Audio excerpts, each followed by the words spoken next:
Sir पूछना ये चाहते हैं कि सेल्फ कॉन्फिडेंस और ओवर कॉन्फिडेंस में वो कैसे पता चलेगा कि हमारा सेल्फ कॉन्फिडेंस ओवर में कंप्लीट हो गया है, और ओवर कॉन्फिडेंस क्या नार्कन, ये जो आपने बताया नार्सिसिज्म। नार्सिसिज्म, ये ओवर कॉन्फिडेंस को नार्सिसिज्म बोला जाएगा? बहुत इंटरेस्टिंग सवाल है।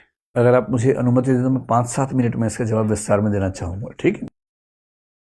पहले ये समझे कि जो कॉन्फिडेंस हमारे अंदर होता है वो कैसे आता है, कहां से आता है।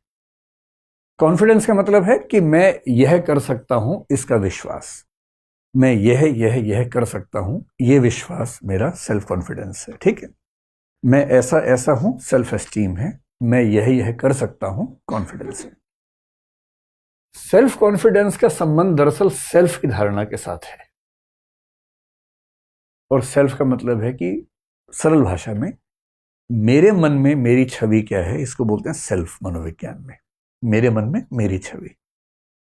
बहुत छोटे बच्चों में अपनी छवि होती ही नहीं। जो बहुत छोटे बच्चे हैं, कुछ महीनों तक की उम्र में, उनको ये एहसास ही नहीं होता कि वो हैं, कि वो भी हैं। इसका एक एक्सपेरिमेंट कई लोग करते हैं। कुछ एनिमल्स को लेकर भी ऐसी बात कही जाती है कि उनके अंदर भी सेल्फ कंसेप्ट बहुत क्लियर कट नहीं होता।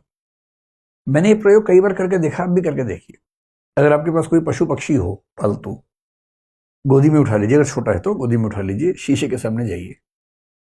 आप कोशिश कर करके थक जाएंगे, वो शीशे में खुद को नहीं देखेगा।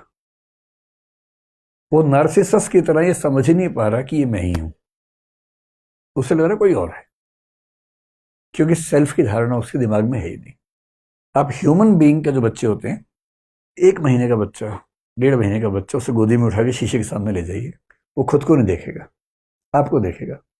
आपको देखेगा, फिर बाहर देखेगा, कहेगा एक जैसे दिख रहे हैं दोनों। खुद को नहीं देखेगा, क्योंकि उसको ये एहसास है ही नहीं कि मैं भी कुछ हूं। ये सेल्फ की धारणा धीरे धीरे बनती है। और कैसे बनती है, बड़ा खतरनाक कंसेप्ट है। सारा खेल मनोविज्ञान में इस कंसेप्ट पे टिका हुआ है। जिस व्यक्ति ने इसकी सबसे खूबसूरत व्याख्या की, मतलब मेरी राय में उससे अच्छी व्याख्या किसी ने की, उसका नाम था चार्ल्स हटन कूले। अमेरिकन सोशियोलॉजिस्ट, साइकोलॉजिस्ट कह लीजिए। 1860 से 1930 के बीच में रहा। और ठीक इसी समय में एक व्यक्ति और रहा अमेरिका में ही, जिसको हम बोलते हैं George Herbert Mead. George Herbert Mead. दोनों की व्याख्या मिलती जुलती है, लेकिन C.H. कूले का एक वाक्य बोलता हूं, वाक्य सुन के आपको आनंद आ जाएगा। उसका वाक्य क्या है? लंबा वाक्य है, लिखने में दिक्कत होगी, मैं बोलता हूं 2-3 बार ताकि आप मन में बिठा लें उसको क्या है। उसने 3 वाक्य बोले। आपको लगेगा कि भाषा का खेल है, पर भाषा का खेल है नहीं। I am not what I think I am. I am not what you think I am. I am what I think you think I am.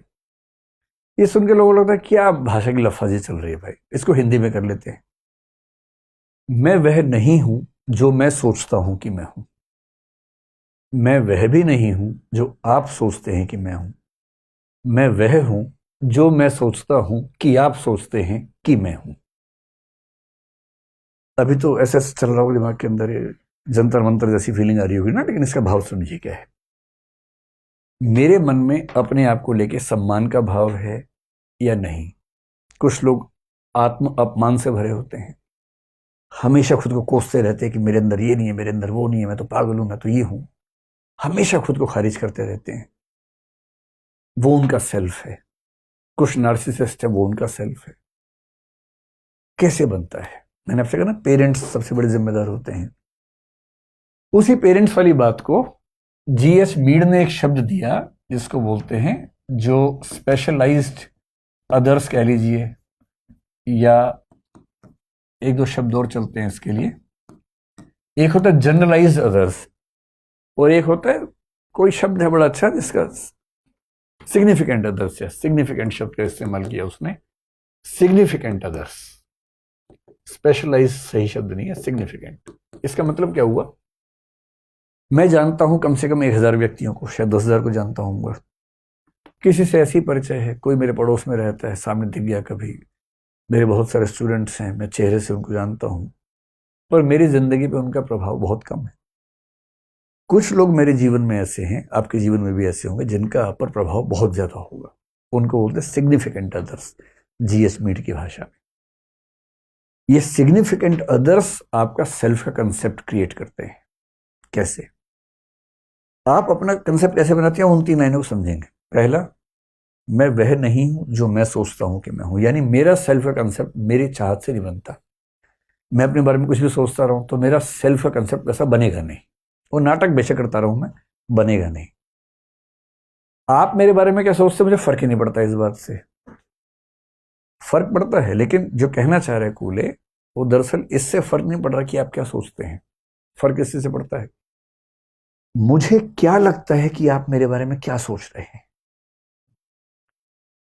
बड़े खतरनाक बात है। मैं आपको एक एग्जांपल से बात समझाता हूं। एक बार मुझे एक ध्यान है, होली की शाम को कवि सम्मेलन चल रहा था। जब मैं स्टूडेंट था तो हम ये सब हरकतें करते थे होली की शाम को। मैं भी उसमें रहता था। 20-30 दोस्त होते थे, लोग अपनी कविताएं पढ़ते थे, तालियां बजाते थे। अब उसमें एक लड़का था, बहुत ही रद्दी किस्म की कविता लिखता था। उसे बिल्कुल कविता लिखनी नहीं आती थी।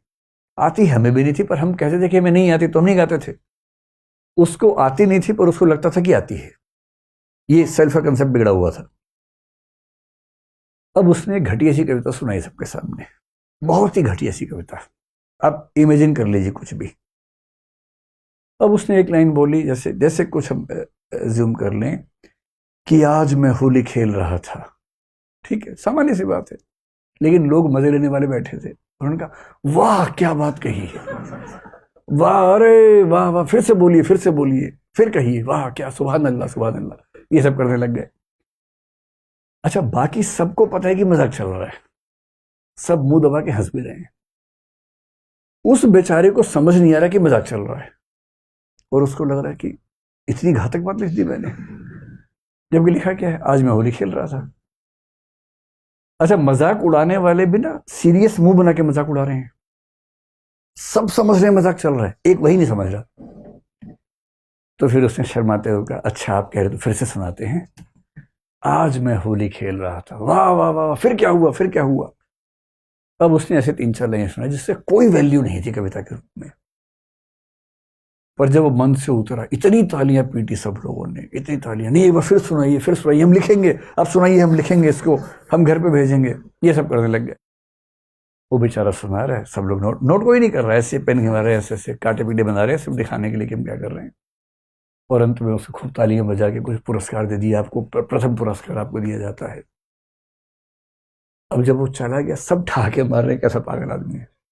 और वो जिस भाव से गया है, वो सिकंदर समझ रहा खुद को कि मुझसे अच्छा कभी कोई नहीं है। अब तो निराला और कालिदास का स्थान, तुलसीदास का स्थान खतरे में है। कबीर का तो कोई पूछेगा भी, कबीर को तो मेरे बात, तो वो इस भाव में है। खेल किस चीज का है, मुझे क्या लग रहा है कि आप मेरे बारे में क्या सोच रहे हैं, जबकि सब मजाक बना रहे हैं, पर इसको लग रहा है कि लोग उसे तारीफ कर रहे हैं। और इस लगने से उसका सेल्फ कॉन्फिडेंस इतना बढ़ गया कि इसको अब लगता है कि आज मैं ऊपर आसमान नीचे, ये उस भाव में आ गया है। ये है सेल्फ कंसेप्ट। और हमारा सेल्फ कॉन्फिडेंस कितना होगा, एग्जैक्टली उतना होगा जैसा हमारा सेल्फ कंसेप्ट बना है। और वो बनाने में बहुत बड़ी भूमिका हमारे आसपास के लोगों की। यदि कोई आपके घर में ऐसा है जो लगातार आपको धिक्कारता रहता है, इतना भी नहीं आता, तुम्हें ये भी नहीं आता, आप पानी लेके गए, गिलास गलती से गिर गया, साल में एक आध बार हम सबसे गिलास गिरता है, उनसे नहीं गिरता जो उठाते ही नहीं है। जो मालिक लोग हैं उठाते नहीं, उनसे क्यों गिरेगा भाई। वो हमेशा बोलते पानी लाओ, कोई लाके देगा पानी, वो उठा के पी लेंगे, टेबल पे रखे हुए, उनसे नहीं गिरता। जो रोज 50 बार पानी लेके जाएगा, कप लेके जाएगा, कभी तो गिरेगा उससे एक आध बार। एक बार कब गिर गया किसी से, और उसे क्या कहा लोगों ने, बेशरम, इतना भी नहीं आता, इतने बड़े हो गए, पेड़ जैसे हो गए, कब उठाना नहीं आता तुम्हें अब तक। जबकि रोज 50 बार को 365 से गुणा कर लीजिए, मतलब 3650, मतलब 18-20 हजार बार उसने गिलास रखा, तब एक बार गिरा है, और उस पर इतनी गाली दे दी। होना क्या चाहिए, 20,000 बार में एक बार गिरा, चलो गिरा तो हमें लगा भगवान तो नहीं हो भाई तुम, 8-10 बार तो गिरना ही चाहिए था, एक ही बार गिरा। ऐसे बाप और माँ मिल जाएंगे तो बच्चे में कॉन्फिडेंस रहेगा, और वैसे मिल जाएंगे तो जो थोड़ा बहुत कॉन्फिडेंस खत्म हो जाएगा। इसलिए आपके सिग्निफिकेंट अदर्स आपकी चीजों पर कैसे रिएक्ट करते हैं, कैसा एहसास दिलाते हैं, इस सबसे तय होता है आपका कॉन्फिडेंस। अब सेल्फ कॉन्फिडेंस में एक स्थिति होती है अंडर कॉन्फिडेंस की, एक होती है ओवर कॉन्फिडेंस की, और एक होती है रीजनेबल कॉन्फिडेंस की। इसका पैमाना क्या होता है? बड़ा सरल सा पैमाना है। खुद आसान नहीं होता, कम से कम एक आध व्यक्ति आपके आसपास ऐसा चाहिए जो आपका दोस्त भी हो और समझदार भी हो, जिससे आप कह सके देखो यार मुझे ऐसा लगता है कि मैं सेल्फ कंसेप्ट मेरा बिगड़ा हुआ है, डिस्टोर्टेड है। बहुत योग्य व्यक्ति अंडर कॉन्फिडेंट हो सकता है कि है बहुत योग्य, पर उसने सबकी नजरों में यही देखा कि वो कुछ भी नहीं जानता। मैं ऐसे कई बच्चों को देखता हूं, इतने योग्य हैं पर कॉन्फिडेंस रत्ती भर नहीं है उनके अंदर। और ऐसे भी हैं कि योग्यता उतनी नहीं है लेकिन कॉन्फिडेंस चरम पे रहता है, नार्सिसिज्म के आसपास रहता है। तो जिस व्यक्ति में कॉन्फिडेंस उसकी योग्यताओं से कम है या ज्यादा है, इसका मतलब उसका सेल्फ कंसेप्ट डिस्टॉर्टेड है, बिगड़ा हुआ है। उसे सुधारना है। उसे सुधारने का सरल सा तरीका है, या तो किसी मनोवैज्ञानिक से मिलना चाहिए। और मनोवैज्ञानिक से मिलना ऐसी बुरी बात नहीं होती है। भारतीय समाज में लगता है कि पागल हो क्या, मनोवैज्ञानिक से मिलोगे, अरे पागल हो गया, पागल हो गया। ये ड्रामा नहीं करना है। जैसे तन बीमार होता है वैसे मन भी बीमार होता है। तन बीमार हुआ, खट से डॉक्टर के पास चले गए, मन बीमार हुआ उसको लेके घूम रहे हैं ऐसे। क्या मतलब है इस बात का? किसी बढ़िया मनोवैज्ञानिक से मिलना उतना ही जरूरी है जितना खांसी होने पर डॉक्टर से मिलते हैं, कोविड हुआ इंजेक्शन लगवाने गए, तो मन भी तो बीमार होता है। किसी ऐसे समझदार व्यक्ति से मिलके उससे पूछना चाहिए। वो क्या करेगा? वो आपकी क्षमताओं को टेस्ट करेगा और फिर वो ये देखेगा, बहुत सारी स्टेटमेंट्स पे ऐसे टेस्ट लेके देखेगा कि आपका कॉन्फिडेंस कितना है और आपका कॉन्फिडेंस आपकी क्षमताओं से मैच करता है कि नहीं मैच करता है। अगर मनोवैज्ञानिक से न भी मिलने का मन हो, कोई समझदार व्यक्ति ऐसा कर सकता है। बस 2-4 दिन आपके साथ बातचीत करे ठीक से, और वो अंदाजा लगा पाएगा कि आपकी जो क्षमताएं हैं, आपका कॉन्फिडेंस उससे बहुत ज्यादा या बहुत कम तो नहीं, थोड़ा बहुत ऊपर नीचे तो स्वाभाविक बात है, बहुत ज्यादा या कम है तो गड़बड़ है। और तरीका वही है, आपकी क्षमताओं का टेस्ट देना पड़ेगा। जैसे मुझे कई बच्चे बोलते हैं हमें तो कुछ नहीं आता। मैं अपने घर में देखता हूँ एग्जाम से पहले बच्चे बोलने लगते हैं कुछ नहीं आता, कल एग्जाम है, कुछ नहीं आता, सब भूल गए, फेल हो जाएंगे, और हमेशा पास हो जाते हैं। तो मैं उनसे बोलता हूँ तुम यार टेंशन ना लो, फेल होगे तो मेरी जिम्मेदारी, तुम जाओ ना मस्त होके, जो दिमाग में है बस लिख के आ जाना, टेंशन मत लेना। क्योंकि बेंचमार्क क्या है? एग्जाम से एक रात पहले आपके पाठ्यक्रम में 100 क्वेश्चंस हैं और 100 में से आपको मान लीजिए 80 याद है, 20 याद नहीं हो पा रहे। आपका दिमाग उन 20 पे ही लगा हुआ है, ये भी याद नहीं, ये भी याद नहीं, ये भी याद नहीं, 80 पे ध्यान ही नहीं आपका। और पेपर में क्या होना है, 10 क्वेश्चन आएंगे, उनमें से 8 करने हैं और आपको 80 पहले ही आते हैं जिस पे आप ध्यान नहीं दे रहे हैं। इसलिए अक्सर क्या होता है कि तैयारी मतलब एग्जाम से एक दिन पहले बच्चों का ये बोलना कि कुछ नहीं आता और एग्जाम के बाद बड़ा अच्छा हुआ, ये बहुत स्वाभाविक है क्योंकि बेंचमार्क्स दोनों के अलग अलग हैं और इसी तनाव में हमेशा रहते हैं। इसलिए क्षमताओं को टेस्ट करना बहुत जरूरी है। जैसे मेरे पास कोई बच्चा बोलता है कि मुझे लिखना बिल्कुल नहीं आता, मैं ये बात मानता ही नहीं जब तक वो लिख के ना दिखाए।